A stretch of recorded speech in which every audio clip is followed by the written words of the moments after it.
essa entrevista que a gente vai fazer, na verdade, é uma sessão que a gente criou na SBOT São Paulo, de homenagens a algumas referências na ortopedia no estado de São Paulo. E o primeiro entrevistado é o Dr. Flávio Falopa, para fazer essa dinâmica, esse bate-papo, Dr. Sérgio Piedade e o Dr. Carlos Henrique Fernandes. E, assim, o que a gente gostaria de saber é conhecer o senhor um pouco mais, né, para aqueles que o admiram e o não conhecem, assim, entender como é que foi essa sua trajetória, como é que você começou, por que escolheu a medicina, a ortopedia, enfim.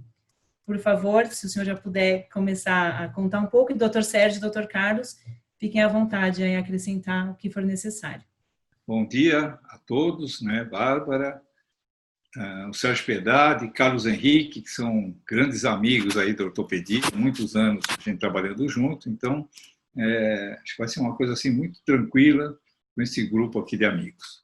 Eu venho de uma família humilde, né, família, meu pai é funcionário público, né, e uma família de 6 irmãos, sempre estudei escola pública, né, desde a escola até a universidade. Então,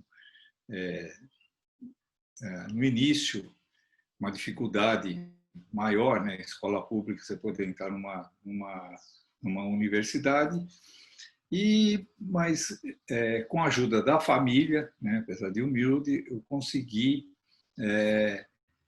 ingressar na medicina. Meu interesse pela medicina vinha de muitos anos, do tempo do ginásio. Na minha época era ginásio, né, depois colégio, em que eu tinha assim uma predileção maior. Na época era biológicas, né, chamavam o grupo de biológicas. Então eu sempre tive uma afinidade com o grupo de biológicas e comecei a me interessar muito por isso do tempo do colégio. Então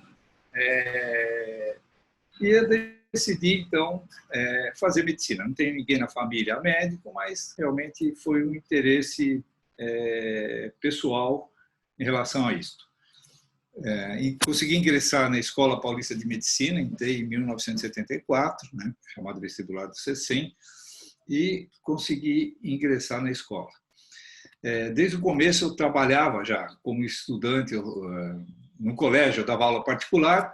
E quando entrei na escola, comecei a trabalhar com alguns amigos, o Medina e alguns outros colegas no laboratório central, fazia plantão à noite e estudava, que era período integral, a faculdade. Então, durante os 6 anos, eu fiz uma atividade intensa na faculdade, participando do centro acadêmico, participando de cursos, né, paralelos,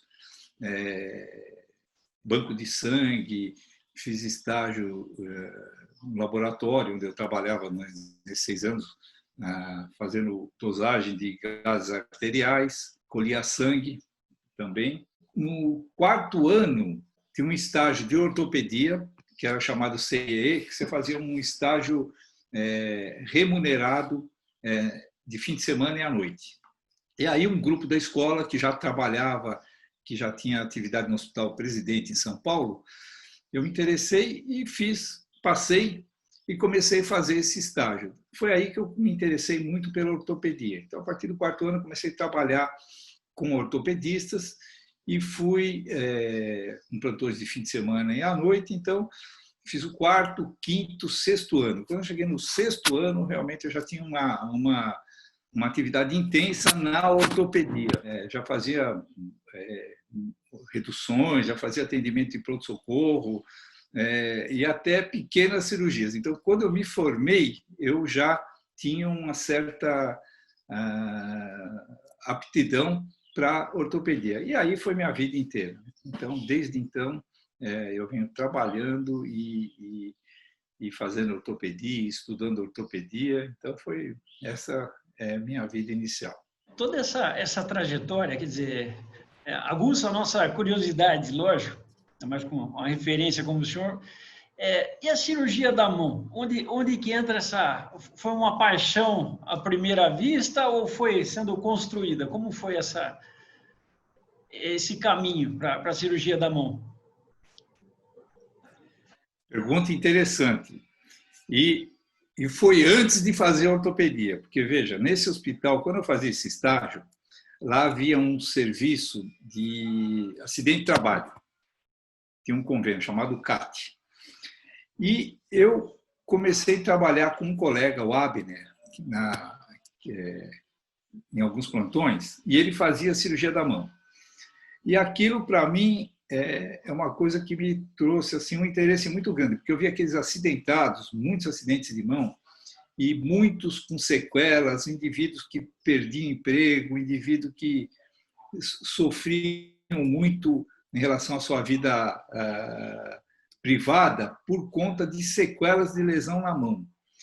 E eu vi assim muita amputação, eu não me conformava com aquilo. Eu falei, não é possível não poder ajudar essas pessoas. Então, mesmo antes de formar, eu comecei a me interessar por isto, pelo grande número de trabalhadores, e à época era muito mais, o número era muito maior que hoje, né?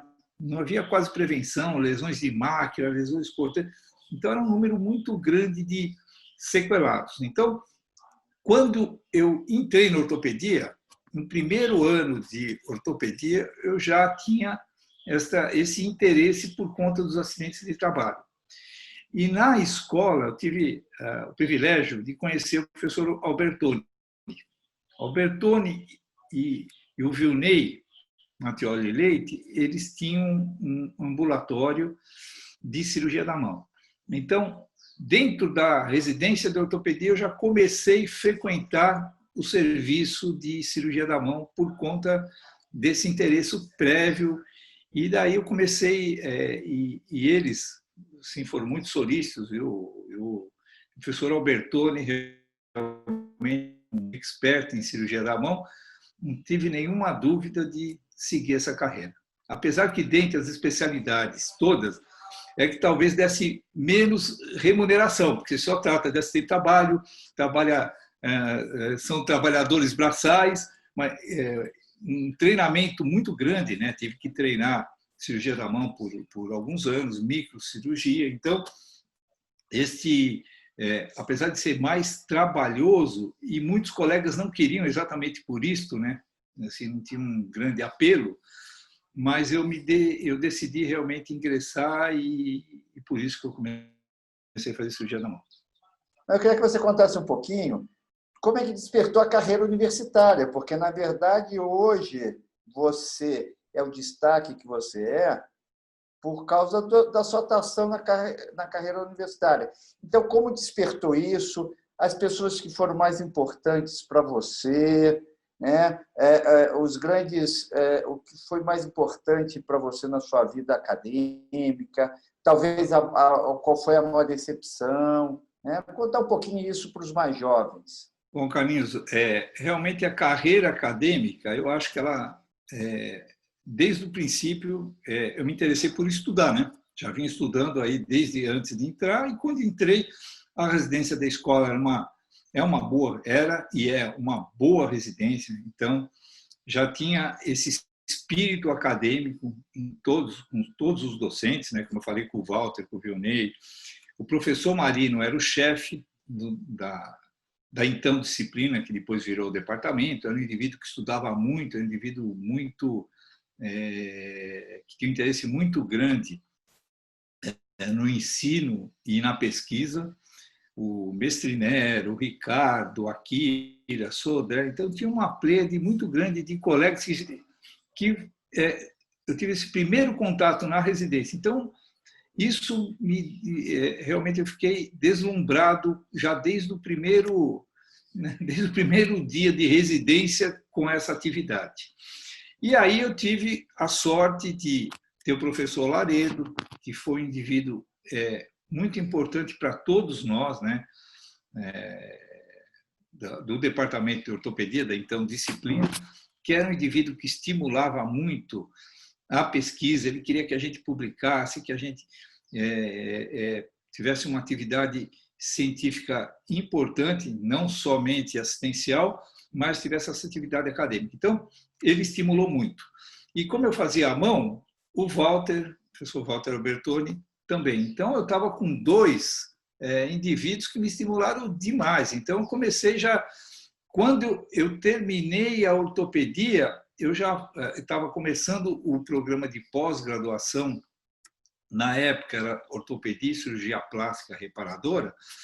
Eu já no primeiro dia quis fazer isso. Fui falar com o professor Marino, ele falou: você está louco, você é um moleque, aqui é para pessoal mais velho, não sei o quê. Então, até porque era realmente o pessoal mais velho, mas eu queria, porque queria fazer isso,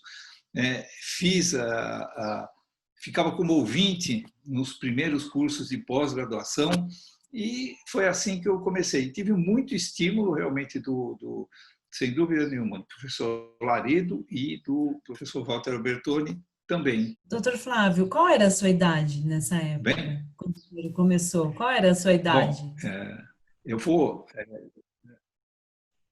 Porque o senhor comentou que foi cedo, né, esse seu interesse, fora que as pessoas falavam, não, você é muito jovem. Eu comecei jovem, 27 anos, eu estava formando na ortopedia, e aí eu comecei aí já na carreira de pós-graduação. E foi uma coisa interessante, assim, o professor Laredo, ele viu o meu interesse, apesar de muito jovem, ele criou um cargo, entre aspas, de secretário da pós-graduação, que não, é um cargo que não existia. O que era o secretário? Ficava ajudando, dava muito trabalho, muitas horas, então perdia fins de semana, perdia a noite, e o professor Laredo, ele gostava de fazer as coisas à noite. Ele falava assim, vamos ver a tese do Akira. Daí ele falava, então vai em casa lá 11 horas da noite, e ele gostava de fazer isso. Então, às vezes, a gente ficava de madrugada lá, 3, 4 horas da manhã, eu derrubado, morrendo de sono, e ele animado lá, escrevendo, riscando, porque não tinha computador, era tudo à mão. E eu fui aprendendo. Então, foi uma coisa assim, muito interessante. Então, em 3, 4 anos, eu tinha uma expertise razoável relacionada à pós-graduação. E depois, com a evolução, as pessoas foram se titulando, né, mestrado, doutorado, foi crescendo o número, a pós-graduação da ortopedia separou da cirurgia plástica. Então, porque houve um aumento de docentes e permitia essa evolução. Nesse momento, eu estava ali com o professor Laredo, fazendo toda essa atividade, participava da CEPG, que era a comissão de pós-graduação, ele me convidou logo do início, e a carreira foi rápida, porque aquilo era a minha vida. Eu morava do lado da escola, vivia a escola o tempo todo, então a gente ficava 24 horas por dia voltado à Escola Paulista de Medicina. Então, isso deu uma bagagem assim muito rápida, e por isso que eu consegui evoluir nessa área da pós-graduação. Daí o professor Laredo me indicou para participar da CAPES.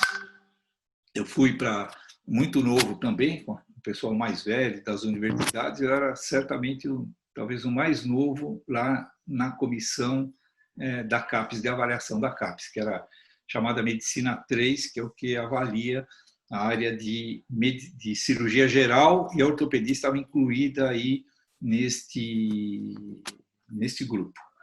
Então, comecei muito cedo aí com esse pessoal e fui aprendendo, né? Então, você vai participando, gosta, né? Tudo que a gente faz, quando você gosta, tudo é prazer, né? Então, isso fez com que eu pudesse evoluir mais rapidamente na pós-graduação. Eu comecei a coordenar a medicina, a ortopedia, criei, na época, depois de alguns anos, a pós-graduação, um outro curso, eu comecei a participar da pós-graduação da cirurgia experimental da escola, fui convidado para outros cursos de pós-graduação e consegui ajudar alguns programas. Paralelamente a todas essas atuações, o senhor também tem uma atuação marcante pois presidiu sociedades, né?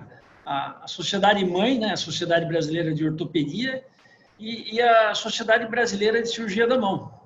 Então, gostaria que o senhor nos contasse como foram esses momentos, a importância disso, eventos que o senhor considere marcante e as suas realizações, né? Ou não realizações que não puderam ser concluídas.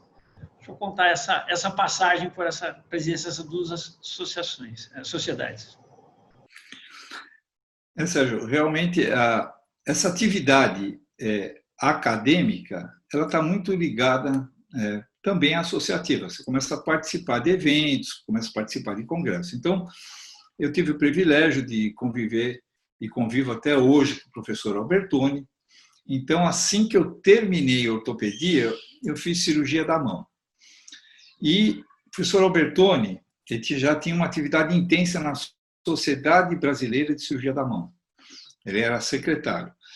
E eu comecei a também acompanhá-lo nas atividades da Sociedade Brasileira de Cirurgia da Mão. Então, os primeiros congressos, organização de congresso, e ele tem uma habilidade muito grande nesta área. Então, ele fez uma carreira importante na cirurgia da mão e depois para a ortopedia, e eu fui, na verdade, seguindo os passos do professor Albertoni. Então, comecei a aprender, entrei, fiquei 10 anos como secretário da cirurgia da mão. Então, uma atividade que é trabalhosa, era uma sociedade inicialmente pequena, e eu fiquei 10 anos na secretaria. Então, aprendi tudo, né? Secretário, tesoureiro, até chegar à presidência da cirurgia da mão. Paralelo, a gente também tinha uma atividade na ortopedia. Então, a atividade na ortopedia em comissões. Então, paralelo à atividade da cirurgia da mão, ia desenvolvendo atividade na ortopedia. Na mão, eu acho que foi uma coisa interessante. Por essa minha atividade, essa minha preocupação com os acidentados, no ano da minha presidência, eu estimulei muito campanhas de prevenção de acidentes de mão. Então, eu tive contato com o Ministério da Saúde, tive contato com o Ministério do Trabalho, com vários órgãos, e nós fizemos algumas campanhas muito interessantes sobre prevenção de acidente de mão, com parlamentares, com várias entidades, que eu acho que a coisa mais importante que nós devemos atuar é na prevenção. Acho que evitar tanto do custo social como do custo econômico é fundamental. Isso não só na mão, como em qualquer área. Então, isso me deu assim uma experiência muito grande de trabalhar com esses órgãos, né, governamentais. Então, secretaria, cheguei a falar com o ministro, cheguei com várias pessoas tentando organizar um pouco o acidente de trabalho. E nós conseguimos, nesse ano, na minha presidência, e o Serra era um ministro, colocar que deveria, numa equipe de hospital de alta complexidade, seria fundamental ter um cirurgião de mão, para que tivesse uma boa conduta naquele primeiro acidente. Então, tentando diminuir sequela. E tem até hoje esse projeto de lei, que, infelizmente, na maioria as pessoas acabam não atentando a isso, mas seria fundamental para que a gente diminuísse sequelas. Com relação ao SBOT, então, foi meio sequencial. Eu já vinha participando de atividades e, por esse perfil mais acadêmico, fui para a SET, participei da SET, teve um grupo muito bom, né? Eu peguei lá Tarcísio, peguei vários colegas ali, então era um grupo que tinha essa visão acadêmica. O professor Albertoni já tinha mudado o exame para Campinas, já tinha mudado o sistema de exame, fazer os telões, né? E aí nós começamos a dar com Pedro Pérez, Tarcísio, começamos a dar uma mudança também na estrutura do exame, aumentando, colocamos o exame físico, né? Então, eu vim participando da sociedade em vários setores, né, em várias comissões, que culminou daí com a presidência da SBOT em 2013.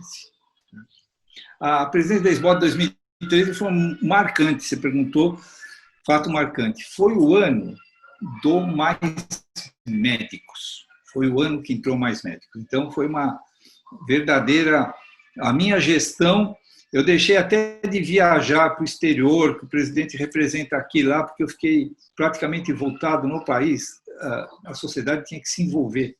E aí nós conhecemos o Mandetta, que é o secretário, com quem nós tivemos ele era deputado federal, e aí nós começamos a participar correr o Brasil tentando se contrapor àquele modelo do Mais Médico, que entraria os médicos sem nenhuma avaliação, sem nenhum critério. Então, a SBOT se posicionou na liderança, com os vários colegas, né? E eu estava na presidência nessa época. Então, foi uma coisa assim, muito dura.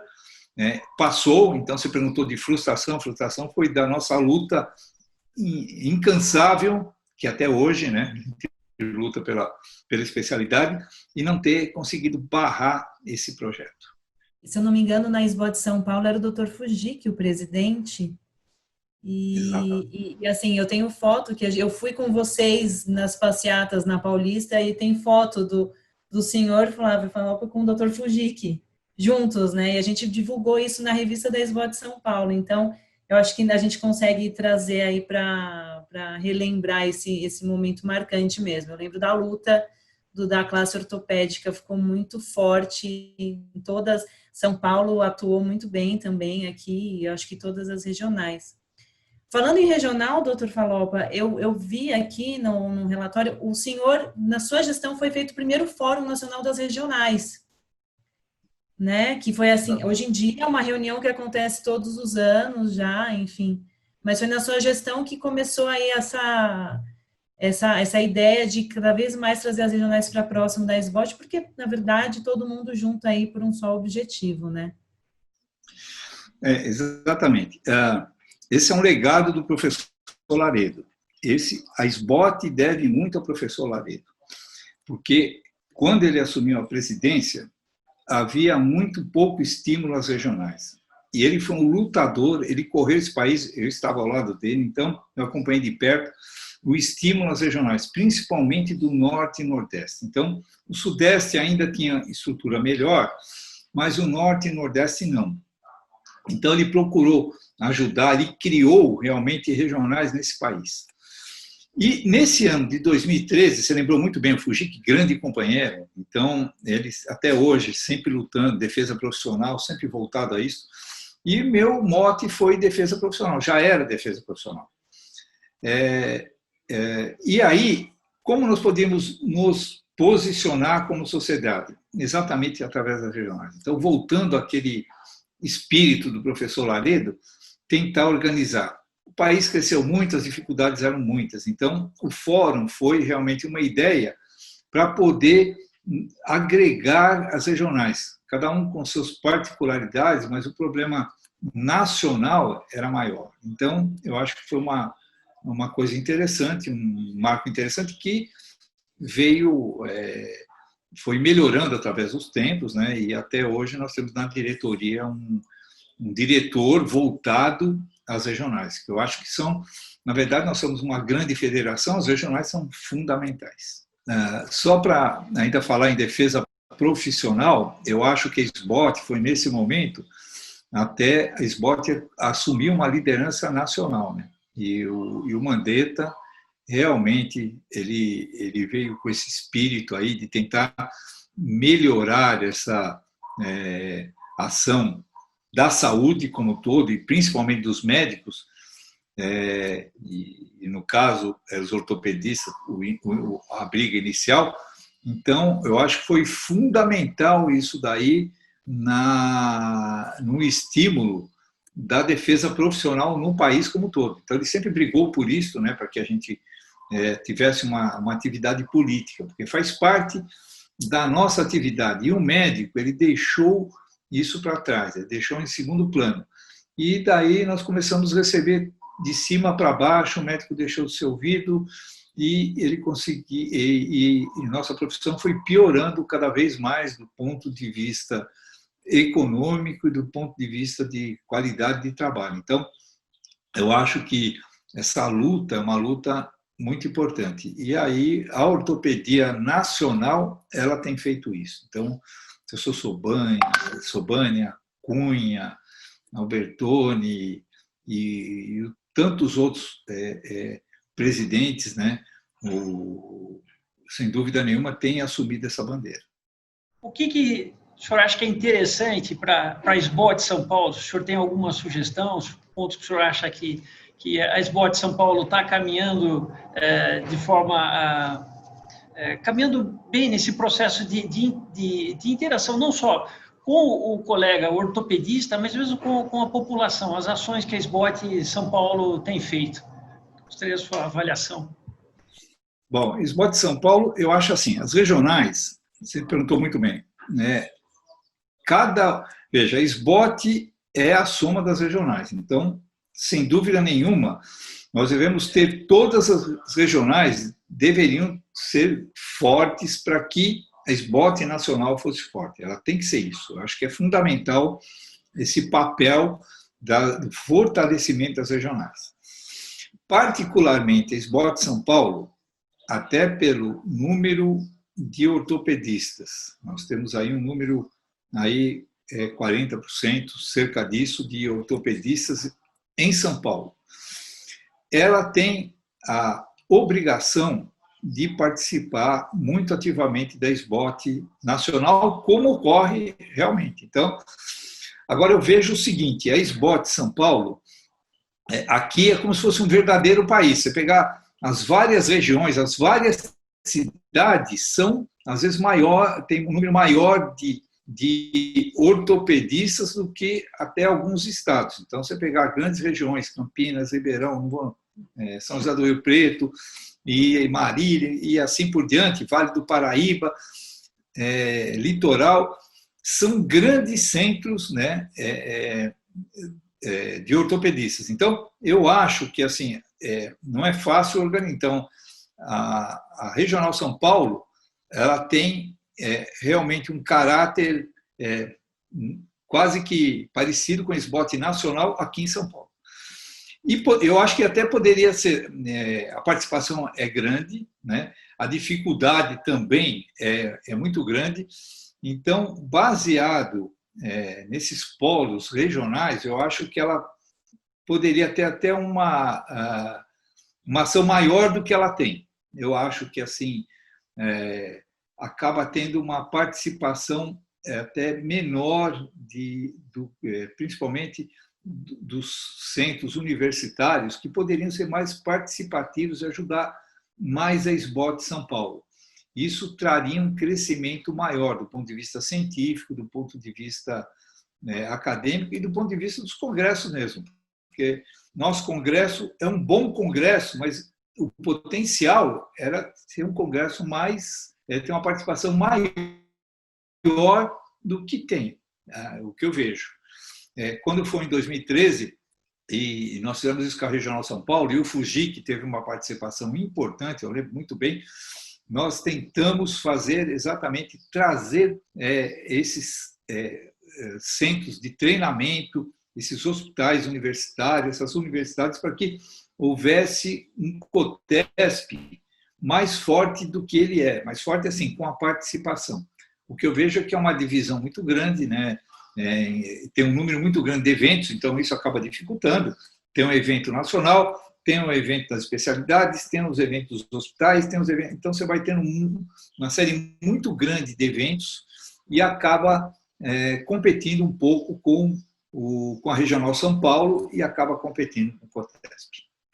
Doutor Falopa, a SBOT São Paulo ela tem um papel muito importante, acho que pelo que acompanham, né, no trabalho com os residentes, né, assim, com as atividades para os residentes, e eu vi aqui que o senhor, inclusive, foi um dos primeiros residentes da Casa da Mão, né, da Unifesp. E o que eu queria perguntar para o senhor, assim, que a residência médica é um momento muito marcante na vida, né, do médico, e como é que o senhor define a sua residência médica numa frase, numa palavra, e até qual é o seu conselho para os residentes em ortopedia, né, que eles estão começando agora essa trajetória? Uma palavra fundamental. Então, faz parte da formação na ortopedia a residência, porque é impossível um curso de 3 anos formar um ortopedista. Então, ele pode dar noções gerais, mas o desenvolvimento é fundamental.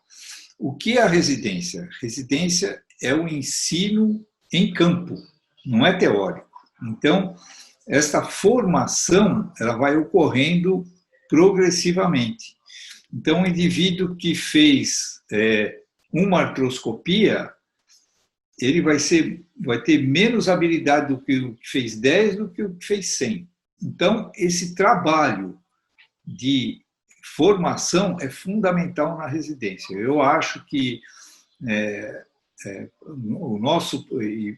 a área cirúrgica em geral, não só a área cirúrgica, a área clínica também, mas a área cirúrgica é fundamental à residência médica, e São Paulo tem a maior parte, realmente, uma grande parte, não vou dizer que é a maior, dos serviços de residência médica nas várias especialidades, inclusive na ortopedia. E nós temos, e daqui tem saído grandes ortopedistas, acho que a gente tem que formar isso para o país, é fundamental esse trabalho, porque nós temos que dar qualidade para o nosso médico, né? Para a população é fundamental ter um médico bem formado. Eu acho muito interessante toda essa construção, esses tijolos que foram colocando na história acadêmica. É muito bacana para a gente saber que a mão era uma paixão antiga, pelo que a gente viu, né? A mão realmente foi uma coisa quase amor à primeira vista. E isso veio do trabalho, quer dizer, dessas clínicas, no atendimento dos acidentados, tudo isso colheu frutos dessa vivência, né? Eu gostaria de saber do senhor com relação ao esporte. O esporte é uma paixão de todos nós, né? Já que a gente está falando de paixão, não sei se o senhor gosta de algum time de futebol, se o senhor tem alguma paixão por esporte. Gostaria que o senhor contasse, se o senhor tem uma paixão, o senhor contar para a gente também como que começou essa paixão pelo esporte. Você está me provocando, verdade. Na verdade, assim, a paixão ela é genética. Então, o problema começou antes do nascimento. Então, eu sempre gostei muito de esporte e sempre gostei do Corinthians, sempre fui corintiano. Vivi uma época de secura. Durante 23 anos, meu time não ganhou absolutamente nada. E, como todo bom corintiano, cada vez mais você vai ficando envolvido e vai ficando mais apaixonado. Não admitimos a derrota. Então, você fui crescendo nessa carência de títulos, gozado por todo mundo, e aí a paixão foi aumentando. Então, realmente, a minha paixão é o esporte, mas eu sou corintiano. Então, o Corinthians faz parte da minha vida. Então, eu construí muita coisa em relação ao Corinthians. Tive a oportunidade, daí, por ser um corintiano fanático, de participar da vida do Corinthians, né? Ajudei lá o departamento médico, fui consultor médico, atendendo muita gente do Corinthians, depois fui conselheiro quadrenal e, finalmente, sou conselheiro vitalício do Corinthians. Então, acompanho os jogos, viajo com o time, fui para o Japão assistir ao Mundial, graças a Deus ganhamos, viajo para o exterior. Então, sempre que tem oportunidade, eu vou aos jogos. E realmente faz parte da minha vida o Corinthians. Inclusive, quando eu organizo, eu já pego a tabela que já sai aí no começo aí do Campeonato Nacional, ponho todos os jogos e daí eu vou distribuindo minha atividade, para não ter problema aí de pegar um clássico na quarta-feira à noite e eu estou dando aula lá numa cidade longínqua. Então, eu já organizo minha tabela em função da tabela do Campeonato Nacional e do Campeonato Paulista. Vamos começar pelo futebol. Era proibido e continua sendo qualquer atividade científica quarta-feira à noite. Não tem chance. Tá? Porque ele fala, quarta-feira à noite é dia de futebol. Tá? Outra característica é o falopa tesoureiro. E eu aprendi muito com ele. Tá? Ou seja, ele encontrava qualquer um, quem fosse, tal, ele batia um papo, ele perguntava assim, mas você já pagou a anuidade? Meu, não escapava ninguém, não tinha... E outra característica muito legal também é o falopa como orientador. Você podia estar no bar tomando café, ou numa festa e tal. Chegava um pós-graduando, ele a mesma coisa, batia um papo e tal, aí ele virava para o cara assim, de repente, assim, mas e a tese? E assim, todo mundo que foi orientado pelo Falopa realmente tem um carinho muito grande, porque em todas as atividades que ele faz, realmente ele é um grande paizão, né? Isso é uma característica que isso faz ele ser o cara que ele é e ser tão querido como ele é. Obrigado, mas é verdade. Em relação, eu tive experiência, você sabe que a Sociedade de Mão, nós tivemos um ano que foi deficitário, nós não tínhamos dinheiro para pagar, nós tínhamos uma secretária e não tinha dinheiro. Naquele ano, meu vice era o Nelson Mattioli. Aí, nós pegamos dinheiro do bolso para pagar a secretária, começamos a fazer evento e, a partir daí, eu fui realmente terrível em relação à cobrança. Fui mesmo. E a gente tem que brigar pela sociedade, sem dúvida nenhuma. Esse dinheiro é para que a gente tenha atividades, né, científicas, atividade de educação continuada, defesa profissional. Então, aí para mim todos tinham que pagar, e não tinha dúvida, eu cobrava, era molecão, mas cobrava todo mundo, velho, novo, para mim não tinha conversa, então tinha que pagar. Ficava até interessante, você chegava aí num evento, tinha gente que já virava de costas para não ser cobrado em público, mas não tinha problema, eu cobrava mesmo. Ia começar uma mesa, eu levantava antes de começar a mesa, eu queria falar, papá, tem que pagar, porque é fundamental para a sociedade. Então, eu fazia isto no começo, e daí foi indo. Realmente as pessoas foram não ficando bravas, uma ou outra ficava brava comigo, mas foi assim mesmo, Carlinhos. E o Carlinhos aprendeu muito bem, está na SBOT agora, tira 1 centavo da SBOT para você ver. Está certíssimo ele defende, as pessoas até ficam bravas com ele, mas tem que ficar. O bom tesoureiro, as pessoas têm que ficar bravas com ele, senão está sendo mão aberta. Casado, filhos, netos, os seus hobbies, enfim. Não sei se vocês gostariam de fazer essas perguntas. Bom, eu sou casado, né, com a Marina, a maioria conhece, 40 anos esse ano de casado com a mesma mulher. Parabéns. E eu devo muito à Marina, porque realmente a minha dedicação no começo, até hoje, a carreira foi fundamental. Ela que segurou toda a barra em casa. Eu tive 3 filhos, né, a Paula, o Luiz Fernando e a Mariana, e minha mulher segurou tranquilamente, porque eu trabalhava igual um louco, né? Como não podia trabalhar de dia na residência médica, tinha que trabalhar à noite. Então, às vezes, eu dava plantão 3 a 5 dias na semana. E fim de semana, todo fim de semana. Trabalhava sábado à noite, domingo de dia no Hospital Municipal. Então, e ela segurou sempre a barra, foi sempre uma grande companheira, participou dessas minhas lutas todas, e isso fez com que facilitasse a vida, porque eu sei que não é fácil. Então, tenho meus filhos, e hoje eu tenho 4 netos, olha só, tudo homem. Então a gente vive muito bem, a família, eu acho que é uma família muito tranquila, graças a Deus nunca tive assim grandes problemas com nenhum desgosto de nada na família. Então, foi sempre, acho que, muito bem. Então, eu vivo bem.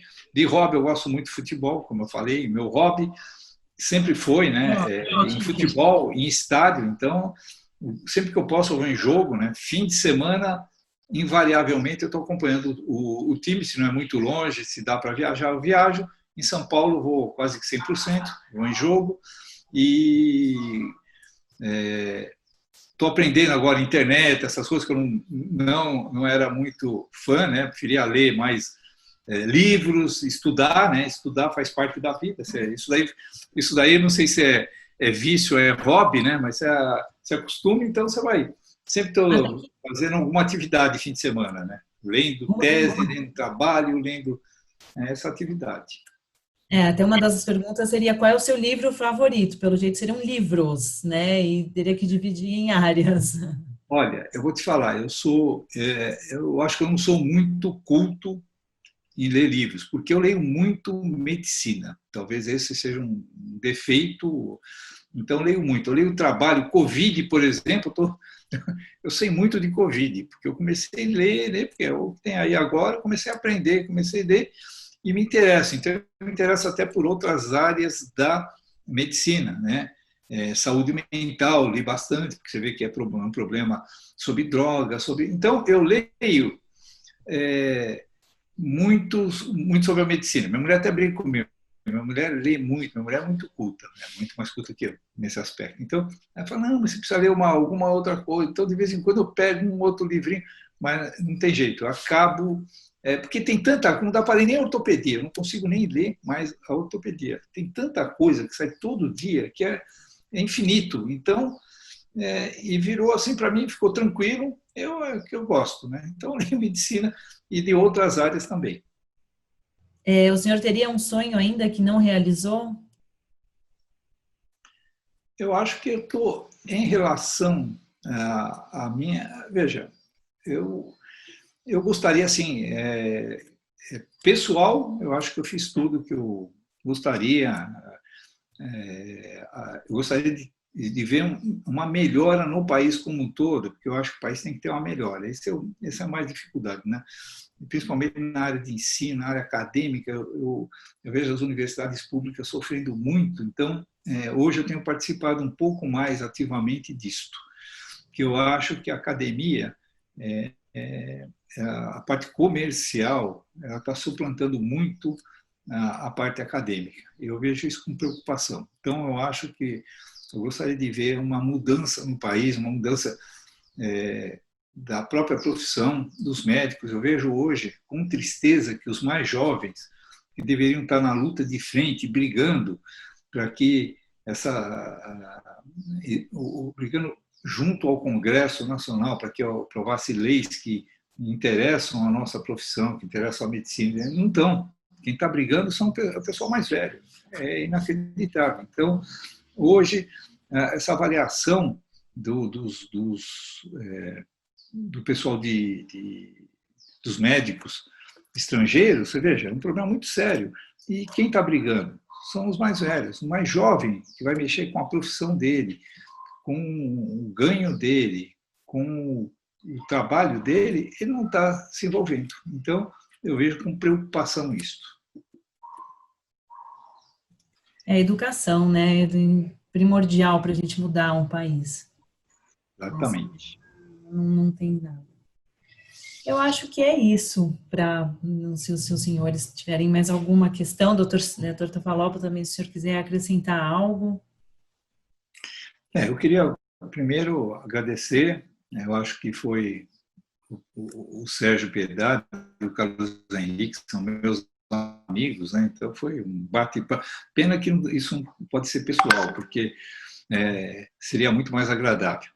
Mas a gente tem essa pandemia, que é o que nós temos, e é um prazer muito grande estar aqui conversando, e com você, Bárbara, que nós convivemos aí na SBOT também nesses longos anos que eu tive nas várias comissões, presidência, você sempre extremamente simpática, eficiente. Então, para mim aqui foi um bate-papo muito, muito tranquilo. Que bom. Doutor Sérgio, doutor Carlos? Bom, eu quero dizer que realmente foi um grande prazer participar dessa entrevista. Eu acho que é importante a nossa sociedade reconhecer e homenagear as referências que nós temos, né?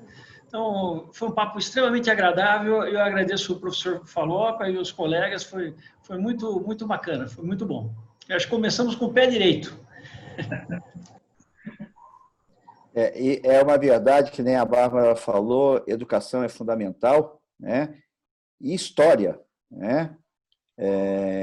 Essa história que o Falopa contou para a gente é fundamental para os mais jovens e que a gente consiga, né, Bárbara, divulgar essa história tão bonita, seja escrita, seja por essa gravação, né? Que isso consiga chegar aos mais jovens. Muito obrigado. Vamos sim, vamos fazer isso chegar a todos, porque é realmente importante. Educação e história, a gente tem que olhar quem são as pessoas, as referências, né, e aprender com elas. Acho que não pode nunca ignorar o passado, a história, e que ela está sempre aí acontecendo. Doutor Falopa, um prazer também, muito obrigada, também acompanhei a sua gestão todos esses anos, e é um prazer mesmo estar aí com vocês, com a SBOT São Paulo, gosto muito. Dulce, também muito obrigada aí por ter feito toda a sala, ter organizado também todo esse esquema para a gente poder fazer esse bate-papo. De nada. Obrigado, Dulce. Obrigado, pessoal. De nada, obrigada a vocês. Obrigado, Lúcio. Um abraço a todos. Gente, um Bom abraço. final de semana.